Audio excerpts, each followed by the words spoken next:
Hello everyone, welcome back to another session. My name is Shubham Singhania and I am your mentor for UGC NET Paper 1, Paper 2 Commerce and Management.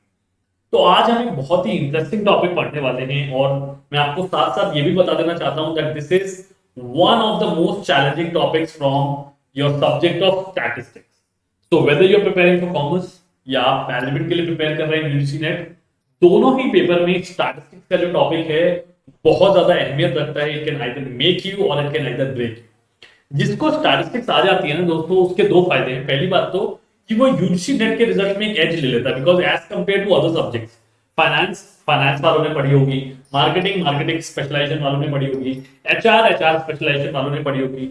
But statistics वो subject है जो तीनों ने commonly पढ़ी है but किसी ने भी बहुत ध्यान से नहीं पढ़ी हुई है, बहुत कंसेप्चुअल क्लैरिटी करके नहीं पढ़ी हुई है.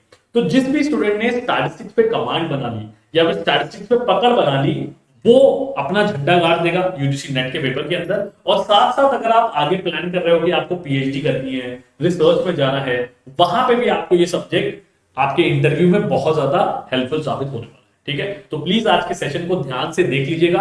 हम सेम फॉर्मेट फॉलो करेंगे. पहले हम कोरिलेशन और रिग्रेशन को जितना डीप में जाके, जितना कंसेप्चुअली जाके समझ सकते हैं उसको पहले समझेंगे and then we are going to move forward towards what, towards the questions. और मैं उम्मीद करता हूं कि आप क्वेश्चन सॉल्व जरूर करोगे और मुझे सही जवाब दोगे. ठीक है, चलिए let's start with the session. जल्दी से सेशन की शुरुआत करते हैं. ठीक है, और प्लीज अगर चैनल पे नए हो तो प्लीज चैनल को सब्सक्राइब कर लेना so that you can keep practicing these sessions and you can keep understanding these topics. पहला basic meaning of correlation. Correlation का मतलब क्या है? देखो यार, वर्ड में ही ना सारा का सारा मतलब छुपा हुआ है. हम बस क्या करते हैं, हम बस रटने में लग जाते हैं. रटना नहीं है, वर्ड को समझने की कोशिश करनी है. कोरिलेट का क्या मतलब है? दो कोई ऐसी चीज जिनको हम आपस में रिलेट कर रहे हैं. कोरिलेट मतलब रिलेट करने की कोशिश कर रहे हैं. ठीक है, that is what we are trying to do. तो जब हम दो वेरिएबल्स को, ठीक है, अभी बेसिक के लिए दो मान लेते हैं कि आप दो कोई भी वेरिएबल्स उठा रहे हो और उनके बीच में रिलेशन निकालने की कोशिश कर रहे हो. अब जब आप रिलेशन निकालने की कोशिश करते हो तो आपके दिमाग में कोई ऑब्जेक्टिव होता है. लेट्स से मैं रिलेशन निकालने की कोशिश कर रहा हूं कि मेरे एडवर्टाइजमेंट में, ठीक है, बिल्कुल रियल लाइफ एग्जांपल लेते हैं. एडवर्टाइजमेंट के अंदर और सेल्स के अंदर कि एक कंपनी कितनी एडवर्टाइजमेंट करती है. ठीक है, एक तरफ उसका एडवर्टाइजमेंट एक्सपेंडिचर ले लिया और दूसरी तरफ उसकी सेल्स ले ली. तो एक कंपनी जो एडवर्टाइजमेंट करती है उसकी सेल्स पे कोई रिलेशन नजर आ रहा है या फिर नहीं. तो वो क्या फाइंड करना चाह रही है? दो चीजें, और ये दोनों कीवर्ड बहुत इंपॉर्टेंट है. पहली चीज है डिग्री, कितना इंपैक्ट डाल रही. मतलब अगर दोनों को कोरिलेट करने की कोशिश करें तो कितना कोरिलेशन निकल के आ रहा है. 0.5 है, 0.6 है, 0.7 है, 0.8 है क्या कोरिलेशन, जिसको हम कहते हैं डिग्री. ठीक है, डायरेक्शन होता है भाई, क्या ये पॉजिटिव है? पॉजिटिव का मतलब क्या होता है? सेम डायरेक्शन में मूव करना. मतलब अगर एडवर्टाइजमेंट एक्सपेंडिचर बढ़ रहा है, ठीक है, तो सेल्स भी बढ़ रही है. This is what a positive direction. Negative direction क्या होता है? दूसरा नेगेटिव मतलब सिंपल सी चीज है कि अगर एडवर्टाइजमेंट बढ़ रहा है तो सेल्स जो है वो नेगेटिव जा रही है, नीचे जा रही है. ठीक है, so that is what positive and negative is all about and that is what degree is all about. तो दो मेन ऑब्जेक्टिव है आपके कोरिलेशन निकालने के, डिग्री एंड डायरेक्शन. तो कल को कोई भी आपसे पूछे कि भाई क्या पर्पस है, तो दो कीवर्ड्स आपको पता होने चाहिए, डिग्री एंड डायरेक्शन. ठीक है, सेकंड पर्पस क्या है? It does not employ a causal relationship. Causal relationship word क्या होता है? क्या ये cause and effect relationship show करता है? प्लीज इस वर्ड को बहुत ध्यान से समझ लीजिए. कॉज एंड इफेक्ट का क्या मतलब है? कई बार आप कहते हो ना कि भाई आप क्योंकि स्मोक कर रहे थे, यू वर स्मोकिंग, देयरफॉर आपको लंग कैंसर हुआ. तो इससे क्या होता है? हम पता कर रहे हैं कि जो इफेक्ट आया है, जो लंग कैंसर हुआ है, जो लंग्स खराब हुए, किडनी खराब हुई है, उसके पीछे कॉज क्या था. ठीक है, द कॉज वाज प्रोबेबली, आप कह रहे हो कि भाई स्मोकिंग करते थे इसलिए हमें लंग कैंसर हो गया. ठीक है, तो जब हम कोरिलेशन निकाल रहे हैं तो हम किसी भी कॉज एंड इफेक्ट के बारे में बात नहीं कर रहे. वी डज नॉट मीन कि भाई उनके बीच में कॉज एंड इफेक्ट होना चाहिए. फॉर एग्जांपल, अगर आपको याद हो बचपन में हम क्या करते थे, बचपन में लोग क्या करते थे, दो किसी भी रैंडम चीजों के बीच में रिलेशन निकालने की कोशिश करते थे. फॉर एग्जांपल, हम कहते थे कि भाई आज बिजली कड़क रही है. ठीक है, मैंने एक चीज नोटिस करी है, जब भी बिजली कड़कती है ना, ठीक है, उस दिन बारिश जरूर होती है. ठीक है, एक तो ये बेसिक सी एनालॉजी बच्चों को नहीं पता होती कि भाई अगर बिजली कड़क रही है तो ज्यादा चांसेस की बारिश हो, because it is a phenomena, it is a chemistry based phenomena. ठीक है, सिमिलरली कोई दूसरा रिलेशन निकालना गया, जिस दिन भी बारिश होती है ना उस दिन मैम नहीं आती. ठीक है, या मैम हमारी ट्यूशन वाली जो मैम है वो हमें छुट्टी दे देते हैं. ठीक है, now there can be a lot of reasons behind it. But जब आप कोरिलेशन निकालने की कोशिश कर रहे हो तो आपके दिमाग में बिल्कुल क्लियर है कि मैं सिर्फ और सिर्फ डिग्री और डायरेक्शन पे फोकस कर रहा हूं, दैट इज माय ऑब्जेक्टिव। मैं ये नहीं कह सकता कि वो कॉज एंड इफेक्ट रिलेशनशिप है। अब देखो ये कोई जरूरी नहीं है ना, it can be a matter of coincidence कि भाई जिस दिन बारिश हुई, ठीक है, उस दिन आपकी मैम ने छुट्टी दे दी, ठीक है। ये भी हो सकता है कि मैम को कुछ प्रॉब्लम होती हो, मैम को ट्रैवल करने में प्रॉब्लम होती हो। सिमिलरली आपने एक चीज नोटिस करी कि जिस दिन बारिश आ रही है, ठीक है, उस दिन आप बहुत ज्यादा लंबा देर पढ़ते हो। आपने ये चीज नोटिस करी कि जिस दिन बारिश होती है उस दिन आपके नंबर ऑफ आवर्स सिटिंग जो है वो ज्यादा, ठीक है। अब ये हो सकता है कि आपको उस मौसम में मजा आ रहा हो, ठीक है, तो आपको पढ़ने का मन कर रहा हो, ठीक है, but it does not mean कि उन दोनों के बीच में बहुत ज्यादा रिलेशनशिप है, ठीक है। एक और आपको समझाने के लिए एक और एग्जांपल देता हूं। स्टूडेंट्स मुझे कहते हैं कि सर हम ज्यादा क्वेश्चन लगाएंगे तो क्या चांसेस है कि हमारा एग्जाम क्लियर हो जाए? चांसेस आर नॉट, बिकॉज इसके बीच में भी कॉजल कनेक्शन नहीं है। कई बार आप क्वेश्चन ज्यादा लगा लेते हो, बट अगर आप कंसेप्ट नहीं समझते हो तो एग्जाम क्लियर नहीं होता, ठीक है। तो बेसिक फंडा क्या है कि कोरिलेशन में हम डिग्री एंड डायरेक्शन पे फोकस करते हैं, ना कि कॉजल रिलेशनशिप के बीच में, ठीक है। अब जो हम ये कोरिलेशन निकाल रहे हैं इसको एक नाम दिया गया है कोरिलेशन कोफिशिएंट, ठीक है, जिसको हम आर से डिनोट, ठीक है। आर जब भी वर्ड आएगा किसी भी न्यूमेरिकल के अंदर, किसी भी स्टेटमेंट के अंदर, तो आपको पता चल जाना चाहिए that we are talking about correlation coefficient, ठीक है। इसकी जो वैल्यू होती है ये वेरी करती है -1 से +1 के अंदर, ठीक है। इतना बेसिक क्लियर हो गया। एक इंपॉर्टेंट फीचर आपको मैं बताना चाहूंगा कोरिलेशन का, क्योंकि कोरिलेशन के बारे में बात कर रहे हैं। Correlation is independent of, feature बता रहा हूं, इंपॉर्टेंट कैरेक्टरिस्टिक बता रहा हूं, वैसे तो आपने बहुत सारी पढ़ी होगी। Is independent of origin and scale. ये दोनों वर्ड आपको बिल्कुल याद होने चाहिए, बिल्कुल अच्छे से। ओरिजिन एंड स्केल, ओरिजिन का क्या मतलब है कि अगर आप प्लस माइनस करोगे, if you do plus minus, अगर आप वैल्यूज के अंदर प्लस माइनस कर देते हो, आपको एक टेबल दी हुई है जिसके अंदर लेट्स से एडवर्टाइजमेंट एक्सपेंडिचर दिया है, एक में सेल्स दिया है, अगर आप उन वैल्यूज के अंदर प्लस माइनस कर देते हो तो कोरिलेशन पे कोई फर्क नहीं आएगा। It is independent, not dependent, independent. Similarly scale का क्या मतलब है कि अगर जो टेबल्स की वैल्यू दी हुई है, अगर आप उसके अंदर मल्टीप्लिकेशन या डिवाइड कर देते हो, ठीक है, तो भी उसके अंदर कोई चेंज नहीं आएगा, correlation is going to be independent, ठीक है। तो आपको सिंपली ये ध्यान रखना है कि correlation is independent of origin as well as scale. Origin मतलब प्लस माइनस, एडिशन सब्ट्रैक्शन, और स्केल मतलब मल्टीप्लिकेशन एंड डिवीजन, ठीक है। बेसिक कैरेक्टरिस्टिक क्लियर हुई, आगे बढ़ते हैं। Types of correlation, very very important, very very important, ठीक है। 3 टाइप के क्लासिफिकेशन है यहाँ पे। पहला है based on number of variables, कितने वेरिएबल कोरिलेशन में यूज होते हैं। देखो ये कोई जरूरत तो नहीं है ना कि आप सिर्फ एडवर्टाइजमेंट एक्सपेंडिचर और सेल्स के बारे में बात करोगे। हो सकता है आप एडवर्टाइजमेंट एक्सपेंडिचर के साथ साथ मैन्युफैक्चरिंग एक्सपेंसेस के बारे में बात करो, हो सकता है आप प्रमोशनल एक्सपेंसेस के बारे में बात करो, हो सकता है आप एम्प्लॉय एक्सपेंसेस के बारे में बात करो। तो based on number of variables कितने तरीके से क्लासिफिकेशन हो सकता है। पहला क्लासिफिकेशन है सिंपल क्लासिफिकेशन। सिंपल क्लासिफिकेशन का क्या मतलब है, सॉरी, सिंपल कोरिलेशन का क्या मतलब है, there are 2 variables which are being involved. सिर्फ 2 वेरिएबल यहां पे इन्वॉल्व हो रहे हैं। सेम अगर एग्जांपल कंटिन्यू करें तो एक हो गया आपका सेल्स और दूसरा हो गया आपका, 2 वेरिएबल्स के बीच में आप कोरिलेशन निकालने की कोशिश कर रहे हो, तो उसको हम कहेंगे कि भाई दिस इज सिंपल कोरिलेशन, ठीक है। सेकंड वाला बहुत इंपॉर्टेंट है और थोड़ा डिफिकल्ट भी, पार्शियल कोरिलेशन। पार्शियल कोरिलेशन का क्या मतलब है, कोई चीज किसी दूसरी चीज को पार्शियली इंपैक्ट कर रही है, या हम पार्शियली उनको, पार्शियल मतलब क्या होता है, नॉट कंप्लीट, ठीक है, नॉट फुल, पार्शियली कोरिलेट करने की कोशिश कर रहे हो। एक एग्जांपल से समझाता हूं ताकि और क्लियर है। लेट्स से आप ये कह रहे हो द ईटिंग हैबिट्स, एक वेरिएबल हमारा हो गया ईटिंग हैबिट्स, प्लीज ध्यान से समझ लेना वरना समझ में नहीं आएगा। एक आप कह रहे हो ईटिंग वेरिएबल है हमारा, एक है हमारा weight variable, weight gain of an individual, और तीसरा वेरिएबल जो मैं इंट्रोड्यूस करता हूं, क्योंकि पार्शियल है तो 2 से ज्यादा वेरिएबल होंगे, ठीक है। We are going to have study the relationship between more than 2 variables. Third variable है फिटनेस या फिर एक्सरसाइज, ठीक है, एक्सरसाइज कर लेते हैं, फिजिकल फिटनेस या फिर एक्सरसाइज कर लेते हैं, ठीक है। तो पार्शियल कोरिलेशन में क्या होता है, 2 वेरिएबल से ज्यादा तो हो रहे होते हैं, 2 वेरिएबल से ज्यादा इन्वॉल्व होते हैं कोरिलेशन निकालने में, बट हम क्या कोशिश कर रहे हैं, हम कोशिश कर रहे हैं 2 ही वेरिएबल को आपस में रिलेट करके इंपैक्ट देखने में या इफेक्ट देखने में, ठीक है। मतलब कई बार लोग नॉर्मल गलती क्या कहते हैं कि यार मैंने अगर खाना कम कर दिया, प्लीज ये बात सुनिए, अगर मैंने खाना कम कर दिया है या लेट्स से अगर मैंने खाना ज्यादा कर दिया है फिर भी मेरा वेट नहीं बढ़ रहा, ठीक है, उसका वेट इसलिए नहीं बढ़ रहा होता है क्योंकि जो आपकी फिजिकल एक्टिविटीज होती है, जो आपकी कैलोरी बर्नआउट होती है, वो कई बार ज्यादा होती है। वाइस वर्सा भी हो सकता है, कई बार लोग कहते हैं कि यार मैं एक्सरसाइज कर रहा हूं फिर भी मेरा वेट कम नहीं हो रहा, ठीक है, मतलब मैं पतले होने की एक्सरसाइज कर रहा हूं, रिमेंबर दैट, बट फिर भी मेरा वेट कम नहीं हो रहा। क्यों नहीं कम हो रहा, क्योंकि एक तीसरा वेरिएबल है ईटिंग हैबिट्स।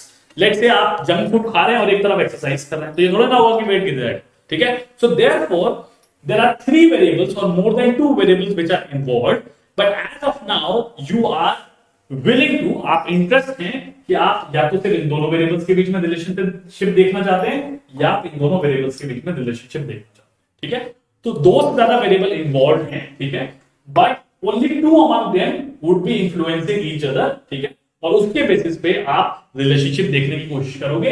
तीसरे वेरिएबल को जो इन्वॉल्व है उसको आप क्या करोगे, you going to keep it constant, ठीक है। अब आप कहोगे सर कांस्टेंट कैसे रखें, भाई इंसान है, अगर आपको तीसरे वेरिएबल का डेटा नहीं मिल रहा, लेट्स से आपको कैलोरी बर्नआउट का डेटा नहीं मिल रहा, तो आप कहां से निकालोगे, तो आप क्या करोगे, आप सिर्फ खाने और वेट के बीच में रिलेशनशिप निकाल दोगे, तो उसको हम क्या कहेंगे, it is a partial correlation.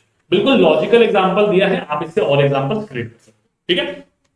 Next है multiple correlation. Multiple correlation is on the same lines. यहां पे बस ये होता है कि आप यहां पे मल्टीपल मतलब 3 और मोर वेरिएबल्स को साइमल्टेनियसली स्टडी करने की कोशिश करते हो, ठीक है, और आप देखने की कोशिश करते हो कि क्या उनके बीच में रिलेशनशिप है या फिर नहीं, ठीक है। फॉर एग्जांपल आप तीनों चीजों को आपस में रिलेट करके, आपस में कोरिलेट करके देखने की कोशिश कर रहे हो कि ईटिंग हैबिट का वेट पे क्या से क्या कोरिलेशन है, वेट का फिटनेस पे क्या कोरिलेशन है, और फिटनेस का ईटिंग हैबिट पे क्या कोरिलेशन। तो जब आप 3 से ज्यादा वेरिएबल्स को आपस में रिलेट करने की कोशिश करते हो, उसको हम कहते हैं कि आप मल्टीपल कोरिलेशन निकालने की कोशिश करते हो, ठीक है। क्लियर हो गया, सिंपल 2 वेरिएबल, पार्शियल कोरिलेशन 2 से ज्यादा वेरिएबल बट रिलेशनशिप 2 वेरिएबल के बीच में, मल्टीपल कोरिलेशन 3 वेरिएबल से ज्यादा वेरिएबल के बीच में आपस में रिलेशनशिप निकालना या फिर डिग्री एंड डायरेक्शन फाइंड, ठीक है। आई होप क्लैरिटी आ गई। इंपॉर्टेंट टॉपिक है तो प्लीज ध्यान से सुन लो, बहुत काम आएगा आपके क्वेश्चन सॉल्व करने में भी, यूजीसी नेट के एग्जाम में भी और आगे भी काम आएगा। सेकंड टाइप है बेसिस ऑफ डायरेक्शन। डायरेक्शन क्या है, अभी हमने कहा था ना कि एक चीज हम पता करना चाहते हैं डिग्री और दूसरा हम पता करना चाहते हैं डायरेक्शन। तो डायरेक्शन के बेसिस पे हमने इसको 3 क्लासिफिकेशन में बांट दिया। एक है पॉजिटिव क्लासिफिकेशन, मैं आपको ऑलरेडी बता चुका हूं, this is just a repetition. एक वेरिएबल बढ़ रहा है, दूसरा भी बढ़ रहा है, एडवर्टाइजमेंट बढ़ रहा है, ठीक है, तो क्या हो रहा है, आपका जो सेल्स है वो भी बढ़ रहा है, सेल्स रेवेन्यू वो भी बढ़ रहा है, ठीक है, क्योंकि जनरली अगर आप ज्यादा एडवर्टाइज करते हैं तो सेल्स थोड़ी बहुत तो इंप्रूव होगी। ये क्या हो जाएगा, पॉजिटिव कोरिलेशन। नेगेटिव कोरिलेशन, एक वेरिएबल बढ़ रहा है, दूसरा गिर रहा है। बेस्ट एग्जांपल है लॉ ऑफ डिमांड, ठीक है, जब प्राइस ऑफ अ कमोडिटी बढ़ता है तो क्वांटिटी डिमांड है, कीपिंग अदर थिंग्स कांस्टेंट। ध्यान रखिएगा, अदर थिंग्स कांस्टेंट रख रहे हैं। लॉ ऑफ डिमांड के केस में क्या होता है, इनवर्स रिलेशनशिप होता है या फिर नेगेटिव कोरिलेशन होता है, ठीक है। तीसरा नो कोरिलेशन, ठीक है, एक सिचुएशन हो सकती है कि आप 2 वेरिएबल्स के बीच में रिलेशनशिप निकालें बट उनके बीच में कोई भी कोरिलेशन ना निकले। फॉर एग्जांपल मैं कहूं मेरे पढ़ाने और आपके खाना खाने में कोरिलेशन आप निकाल रहे हैं, मतलब मैं कितनी देर पढ़ाता हूं, number of hours taught by me, ठीक है, एक तरफ डेटा कलेक्ट कर लिया, दूसरी तरफ your number of chapatis that you are eating, ठीक है, या कोई भी ऐसे 2 वेरिएबल्स आपने यूज कर लिए, ठीक है, जिनका दूर दूर तक आपस में कोई रिलेशनशिप नहीं, ठीक है।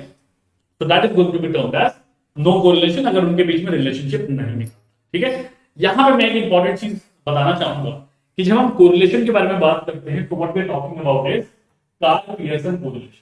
हम कार्ल पियर्सन कोरिलेशन के बारे में बात कर रहे होते हैं, that is the major topic. और कार्ल पियर्सन में क्या होता है, कई बार जो वैल्यू निकल के आती है, एक इंपॉर्टेंट चीज बताना ध्यान रखिएगा, which comes out to be r is equal to 0, ठीक है।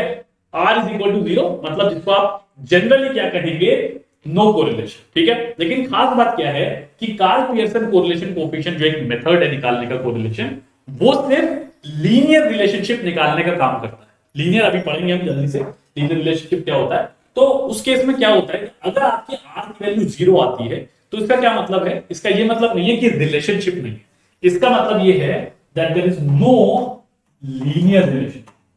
No linear relationship, linear relationship का सिंपल मतलब क्या होता है कि जो मूवमेंट हो रहा है, जो चेंज हो रहा है वो कांस्टेंट हो रहा है। मतलब अगर 10% आप एक वेरिएबल को बढ़ाते हो तो दूसरा वेरिएबल भी 10% से बढ़ता है, एक वेरिएबल को 20% से बढ़ाते हो तो दूसरा वेरिएबल भी 20% से बढ़ता है। मतलब जो रेशियो ऑफ चेंज है that is going to remain constant, इसे हम कहते हैं लीनियर वेरिएबल, ठीक है, लीनियर वैल्यू, ठीक है। I hope this is clear. आगे चलते हैं थर्ड क्लासिफिकेशन के बेसिस पे, that is on the basis of linearity, जो अभी जस्ट मैंने आपको एक्सप्लेन करी है। Linear correlation, the correlation is said to be linear with the amount of change in one variable to the amount of change in another variable tends to be constant ratio। और इसमें diagram कैसे बनता है, ऐसे upward slope, क्योंकि ये बिल्कुल constant values दिखा रहा होता है कि कांस्टेंट चेंज आ रहा है between one variable and other.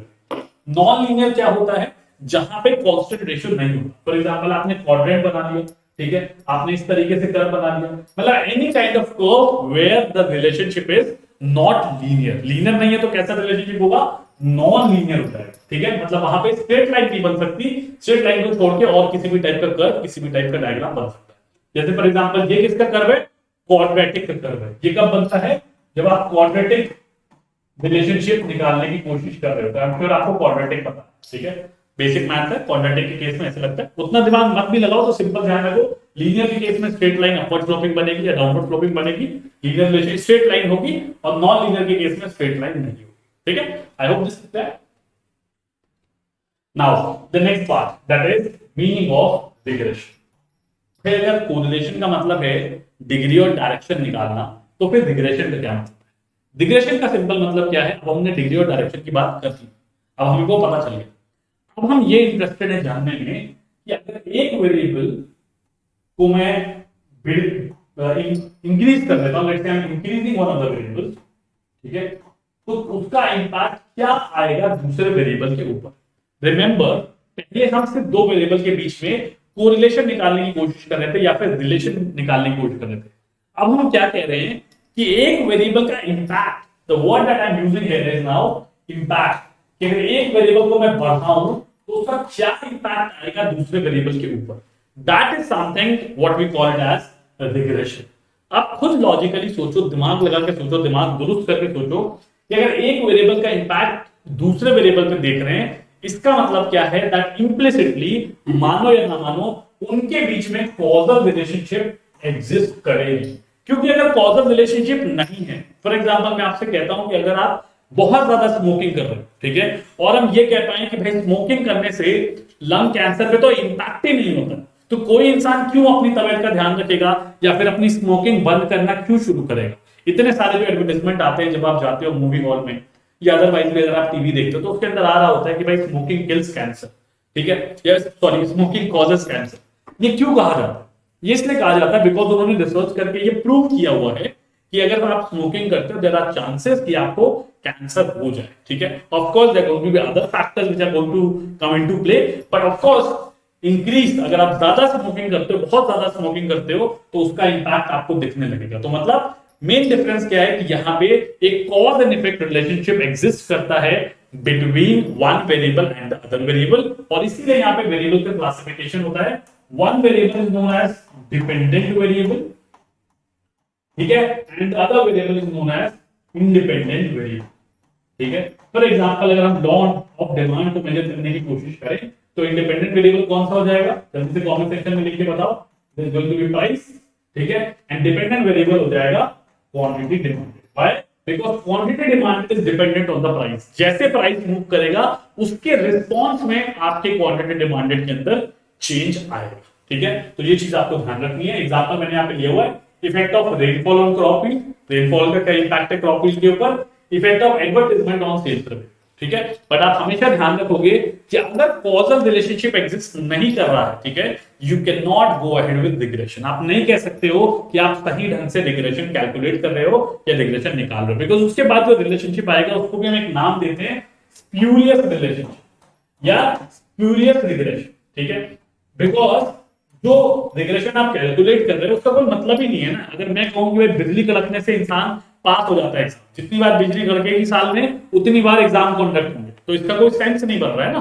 तो उसके बीच में अगर आप इंपैक्ट निकालने की कोशिश भी करोगे तो it will not make any theoretical sense, ठीक है।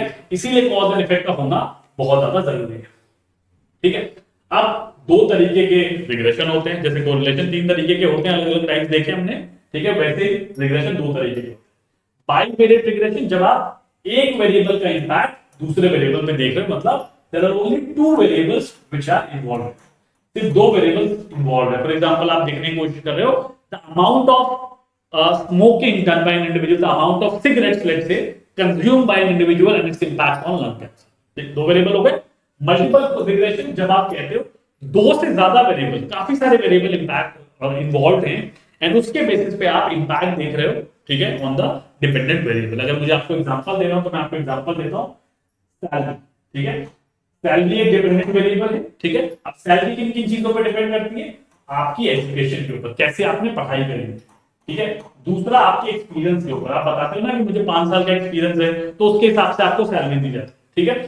Third is your skills also, आपकी कितनी स्किल्स हैं, कैसी स्किल्स हैं, are they very good skills. आपसे पूछा जाता है ना कि भाई अगर कंप्यूटर आता है या लेट्स से एमएस एक्सेल आता है तो बेसिक लेवल का आता है, मॉडरेट लेवल का आता है या फिर एडवांस लेवल का आता है। So the skills are also very very important. And the last segment is recall section, जो मैं हमेशा ऐड करता हूं, जिसे हम कहते हैं चाचा विधायक। ठीक है। रेफरेंसिंग। ठीक है। मतलब अगर आपकी जान पहचान है, ठीक है, तो उसके बेसिस में भी आपको कई बार सैलरी अच्छी मिल जाती है, नौकरी मिल जाती है। ठीक है। योग सपाट। तो यहाँ पे आपने मल्टीपल वेरिएबल्स देख लिए और उसका इंपैक्ट कहां देख रहे हो, डिपेंडेंट वेरिएबल के ऊपर, विच इज योर। तो ये क्या हो जाएगा हमारा, this is going to be our multiple regression. ठीक है। वहां पे भी एक कैरेक्टरिस्टिक बताया था, यहां पे भी एक कैरेक्टरिस्टिक बताता हूं। Regression is independent of only origin. ठीक है। सिर्फ ओरिजिन के केस में वो इंडिपेंडेंट होता है, मतलब अगर प्लस माइनस करोगे तो कोई इंपैक्ट नहीं आएगा। ठीक है। But it is not independent of scale.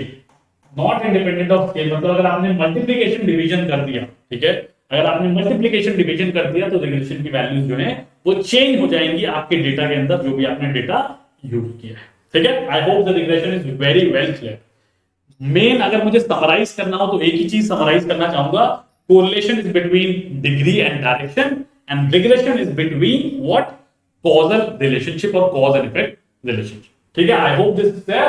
तो अब हम आगे मूव कर सकते हैं किस चीज पे, अब हम आगे मूव कर सकते हैं आपके क्वेश्चंस के ऊपर। Let's move to the questions. जल्दी से क्वेश्चंस देखते हैं एंड मैं उम्मीद करता हूं कि आप इसका सही जवाब दें। ठीक है। जो भी कोर कंसेप्ट है वो मैंने आपको कोरिलेशन और रिग्रेशन का समझा दिया है। इसके साथ साथ जो मोस्ट इंपॉर्टेंट कैरेक्टरिस्टिक्स थी वो भी आपको बता दिए। इसके सिवाय कोई कैरेक्टरिस्टिक्स अगर क्वेश्चन में आएगी तो वो मैं आपको साथ साथ बता दूंगा। ठीक है। चलें आगे। Let's have a look at the question now. Which is the following is the false statement. तो मुझे स्टूडेंट्स कमेंट करके कह रहे थे कि सर स्टेटमेंट बेस्ड क्वेश्चन कराइए, तो आज स्टेटमेंट बेस्ड क्वेश्चन लेके आया हूं, देखता हूं कितने लोग इसका सही जवाब दे पाते। ठीक है। फॉल्स स्टेटमेंट बताना। ठीक है। पहला स्टेटमेंट है correlation coefficient is the cube root of regression coefficient. अब आपको मैंने बताया था कि कोरिलेशन कोएफिशिएंट r से डिनोट किया जाता है और रिग्रेशन कोएफिशिएंट r स्क्वायर से डिनोट किया जाता है, जिसका एक और नाम है जो भी मैं आपको बताने वाला हूं, जिसे हम कहते हैं कोएफिशिएंट ऑफ डिटरमिनेशन। ठीक है। तो r का नाम है क्या, कोएफिशिएंट कोरिलेशन, और r स्क्वायर का क्या नाम है, मतलब जो r की वैल्यू है उसको स्क्वायर कर देना, कोएफिशिएंट ऑफ डिटरमिनेशन। ये वर्ड बिल्कुल ध्यान रखिए और बिल्कुल मतलब समझ लीजिए। अगर नहीं समझ में आया तो प्लीज कमेंट सेक्शन में दोबारा पूछ लीजिए। कोएफिशिएंट ऑफ कोरिलेशन मतलब दो चीजों के बीच में रिलेशनशिप निकालना, कोएफिशिएंट ऑफ डिटरमिनेशन मतलब एक वेरिएबल का इंपैक्ट दूसरे वेरिएबल में देखना, which is nothing but regression. ठीक है। समझ में आ रहा है। स्टेटमेंट देखिए, correlation regression and coefficient always have the same sign, मतलब उनके साइन सेम रहते हैं, कोरिलेशन और regression coefficients. Regression is independent of origin, अभी भी पढ़ के आ रहे हैं। Arithmetic mean of regression coefficient is more than r. Arithmetic mean, अगर दो regression coefficients की वैल्यू गिवन है, ठीक है, तो क्या वो उसका जो arithmetic mean होगा is going to be more than r. ठीक है, क्या वो r की वैल्यू से ज्यादा। ठीक है। अब आपको मैंने बताया था कि जो r की वैल्यू होती है वो तो सिर्फ -1 और +1 के बीच में होती है, बट अगर रिग्रेशन कोएफिशिएंट्स का अगर हम एवरेज निकालते हैं, arithmetic mean is what?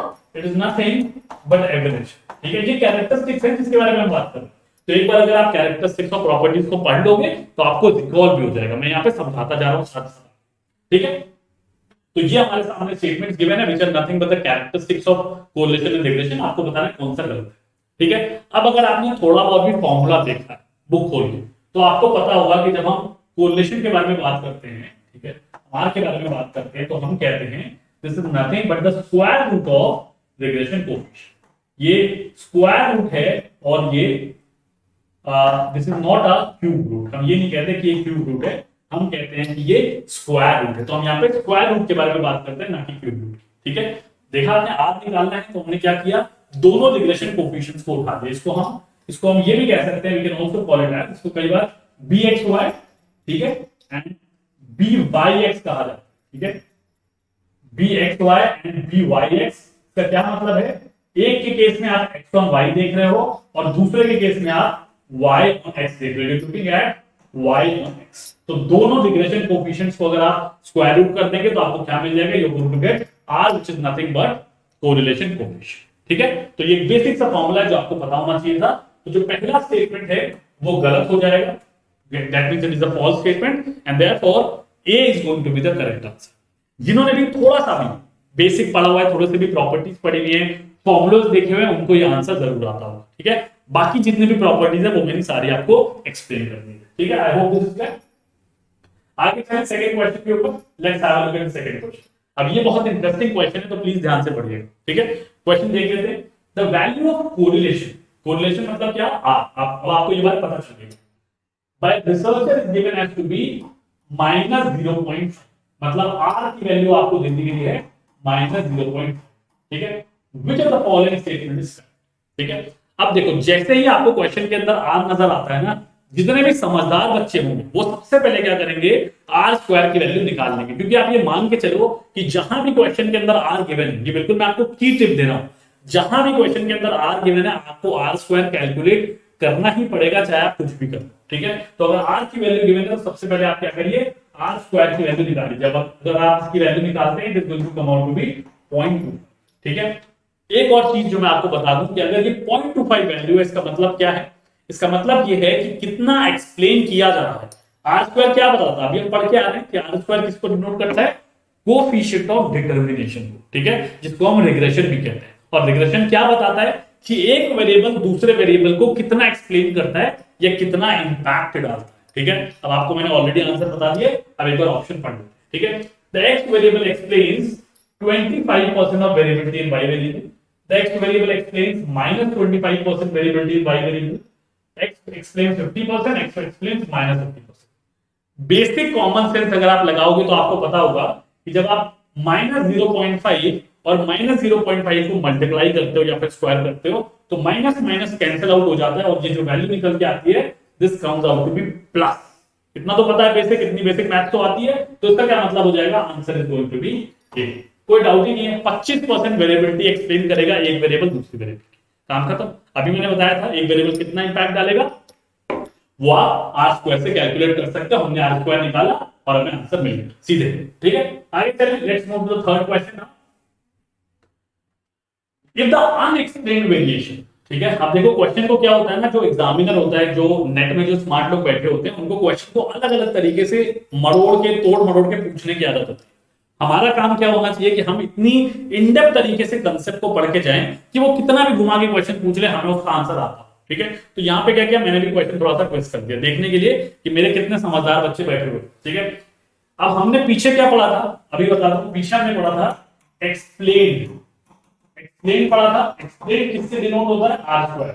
ठीक है, ये देखो हिंट लिख दिया मैंने बोर्ड पे। एक्सप्लेन या इंपैक्ट किससे डिनोट होता है, आर स्क्वायर से, जिसे हम कहते हैं कोफिशिएंट ऑफ डिटरमिनेशन। ठीक है, अब हमसे सवाल में क्या पूछा जाए, if the unexplained variation between the two variable is given as to be 36%, मतलब अनएक्सप्लेन्ड वेरिएशन अगर 36% है तो कोफिशिएंट ऑफ डिटरमिनेशन कितना। बेसिक मैथमेटिक्स अगर आती है और बेसिक कॉमन सेंस है तो आपको पता होगा कि टोटल वैल्यू क्या होती है भाई 1, अनएक्सप्लेन्ड की वैल्यू क्या गिवन है भाई 36%। तो अगर 1 में से 36% को सब्ट्रैक्ट कर दोगे what is going to come out to be, this is going to give you 0.6। ठीक है, तो 0.64 क्या हो गया, 0.64 नथिंग, दिस इज स्क्वायर। अगर टोटल वैल्यू 1 है, अनएक्सप्लेन्ड 36% है, तो एक्सप्लेन्ड कितनी हो जाएगी, एक्सप्लेन कितनी हो जाएगी, it is going to be coming out to be 64%। अब आप उसको 64% कह लो, अब आप उसको 0.64 कह लो, it is one and the same. एक ही बात है, कुछ अलग तो नहीं है, कुछ गलत तो नहीं बता रहा मैं। ठीक है, so C is going to be the correct answer, काम करो। ठीक है, तो 3 क्वेश्चन हो गए, let's move to the 4th question. If 2 regression lines are as it, ठीक है, आप क्या है थोड़ा सा लेवल बढ़ा रहे हैं। ठीक है, क्योंकि आपके एग्जाम पास आने के चांसेस हैं, बहुत जल्दी जून में आपके एग्जाम होने वाले हैं। जितना लेवल बढ़ा के तैयारी करोगे उतनी अच्छी तैयारी होगी।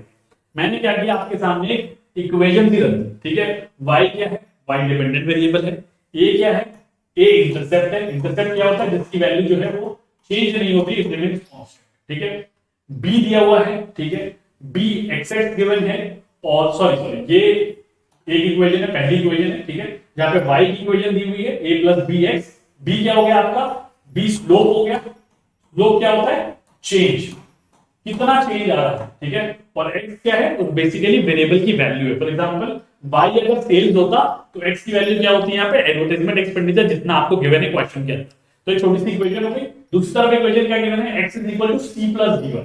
यहाँ पे c क्या होगा, इंटरसेप्ट, d क्या हो गया, d हो गया इस इक्वेशन का स्लोप, और y क्या हो गया, y की वैल्यू जो आपको क्वेश्चन में गिवन है। तो बेसिकली आपके सामने दो इक्वेशन गिवन है। अब आपसे क्या पूछा जा रहा है क्वेश्चन के अंदर, उसको ध्यान से देखिए। The correlation coefficient between variable x and y is the square root. Simple आपसे पूछा जा रहा है कि correlation coefficient between the two variables अगर आपको निकालने हो तो आप किन दो वैल्यूज का स्क्वायर रूट करोगे, किन दो वैल्यूज का आप यहाँ पे स्क्वायर रूट करोगे। ठीक है, अब इस इक्वेशन को ध्यान से देखो। y का तो नहीं कर सकते क्योंकि ये वेरिएबल है, ना ही x का कर सकते क्योंकि ये वेरिएबल है। ठीक है, a इंटरसेप्ट है, c इंटरसेप्ट है, काम ही खत्म। इंटरसेप्ट का तो कोई काम ही नहीं, वो तो कांस्टेंट ही रहेगा। ठीक है, x यहाँ पे जो वैल्यू है ये वेरिएबल की वैल्यू है, y यहाँ पे जो वैल्यू है ये वेरिएबल की वैल्यू है। अगर आपको कॉमन सेंस भी है, मैं थोड़ी देर के लिए भूल जाता हूं कि आपको ये कंसेप्ट पता है, अगर आप कॉमन सेंस भी लगाओ, अगर आप सारी वैल्यूज एलिमिनेट कर दो, क्योंकि ये सब की सब अपने अपने पर्पस के लिए यूज हो रही है। y डिपेंडेंट वेरिएबल है, x इंडिपेंडेंट वेरिएबल है, a इंटरसेप्ट है, तो a की वैल्यू बचती है यहां से, वो क्या है b। ठीक है, और यहां से a की वैल्यू बचती है, वो है b। ठीक है, ये दोनों बेसिकली क्या है, ये बेसिकली रिग्रेशन कोएफिशिएंट्स हैं, जिसके बारे में अभी हमने पीछे पढ़ा था। याद है मैंने एक फॉर्मूला दिखाया था आपको, क्या फॉर्मूला दिखाया था, r is equal to regression coefficient. यहां पे दो रिग्रेशन कोएफिशिएंट बनाए गए हैं, bxy और b/x। ठीक है, जहां मैंने इरेज भी किया था, याद है। ठीक है, यही फॉर्मूला इस्तेमाल कर रहे हैं। ठीक है, तो ये फॉर्मूला इस्तेमाल करके क्या वैल्यू आएगी, b और d का आप स्क्वायर रूट निकाल दोगे और आपको r की वैल्यू मिल जाएगी। ठीक है, the correct answer is going to be D हमारा सही आंसर हो जाएगा। कहीं पे भी कोई डाउट आ रहा है प्लीज कमेंट सेक्शन में कमेंट करके पूछिए, बिकॉज जब तक आप नहीं पूछोगे मुझे नहीं पता चलेगा कि क्या चीज आपको समझ में आ रही है, क्या चीज नहीं। बट मैं उम्मीद करता हूं कि जितने एग्जांपल्स के थ्रू मैं मूव कर रहा हूं आप सारी चीजें आसानी से समझ पा रहे होंगे। ठीक है, now I am moving towards the last question. आज के लास्ट क्वेश्चन पे चलते हैं और इसका जवाब मैं चाहूंगा कि आप मुझे हमेशा की तरह कमेंट सेक्शन में ही दो। ठीक है, फिर मैं क्वेश्चन पूरा पढ़ दूंगा आपके लिए। Which one of the following is a false statement. और ये क्वेश्चन मैंने अभी अभी क्लास में आपको पढ़ाया, डिस्कस किया। The signs of regression coefficients are always the same. पहला statement, correlation coefficient is the geometric mean of two regression coefficient. ठीक है, the covariance between two variables divided by the product of their standard deviation reduces the value of coefficient of correlation. And fourth, coefficient of correlation is independent of origin but not of state. अभी मैंने आपको एक characteristic, ज्यादा नहीं, एक important characteristic correlation की बताई थी और एक इंपॉर्टेंट कैरेक्टरिस्टिक रिग्रेशन की बताई थी। अगर आपने वो ध्यान से सुनी है, वो तो बातें मेरी ध्यान से सुनी है, दोनों कैरेक्टरिस्टिक ध्यान से सुनी है, तो आपको ये आंसर आता है। अगर आप ध्यान से सुन नहीं रहे थे, इधर उधर मोबाइल से जंप कर रहे थे सेशन देखते समय, ठीक है, तो आपको आंसर नहीं मिलेगा। ठीक है, that was all about the session, जहां पे हमने कोरिलेशन और रिग्रेशन को बिल्कुल बेसिक से समझने की कोशिश करी। बहुत ही सिंप्लीफाइड वे में मैंने आपको समझाने की कोशिश करी थ्रू वेरियस एग्जांपल। जैसे जैसे हम आगे बढ़ेंगे, आई अंडरस्टैंड कि हो सकता है आज थोड़े क्वेश्चंस आपको डिफिकल्ट लगे हो, थोड़े टफ लगे हो। जैसे जैसे हम आगे बढ़ेंगे और सेशंस होंगे और आपको और ज्यादा क्लैरिटी आती जाएगी। बट हमेशा ध्यान रखो, सिर्फ मेरे पढ़ाने से काम नहीं होगा, मेहनत करने से काम नहीं होगा, आपको भी साथ साथ मेहनत करनी पड़ेगी। मैं तो देखो आपको पूरा टॉपिक पहले एक्सप्लेन कर रहा हूं, फिर आपको क्वेश्चन पे लेके जा रहा हूं। अगर आप डायरेक्टली क्वेश्चन पे जंप करोगे आपको कंसेप्ट नहीं समझ में आएंगे। ठीक है, that was all about today's session. I hope आपको सेशन पसंद आया हो। अगर आपको थोड़ा सा भी लगता है ना कि ये जो हम एफर्ट मार रहे हैं, जहां पे हम पहले टॉपिक करा रहे हैं उसके बाद क्वेश्चन करा रहे हैं, जनरली लोग आपको क्या कराते मिलेंगे, सिर्फ क्वेश्चन करा देंगे। ठीक है, because that is an easy way out. ठीक है, आपको लगता है कि आपको हमारा एफर्ट पसंद आ रहा है, जहां पे हम इंपॉर्टेंट टॉपिक आपको करा रहे हैं, तो वीडियो को लाइक कर दीजिएगा, चैनल को सब्सक्राइब कर दीजिएगा। मेरे लिए कोई भी फीडबैक हो, बिकॉज जब हम पूरा टाइम लगा के 2-3 घंटे लगा के सेशन प्रिपेयर करते हैं, उसके बाद स्टूडेंट से कमेंट आते हैं तो पढ़ के अच्छा लगता है कि चलो यार जो भी हम सेशन बना रहे हैं स्टूडेंट को हेल्प कर। और भी कोई फीडबैक है आपका जिससे हम सेशंस को इंप्रूव कर सकें, do let us know in the comment section. ठीक है, till then keep preparing, all the very best, God bless you all.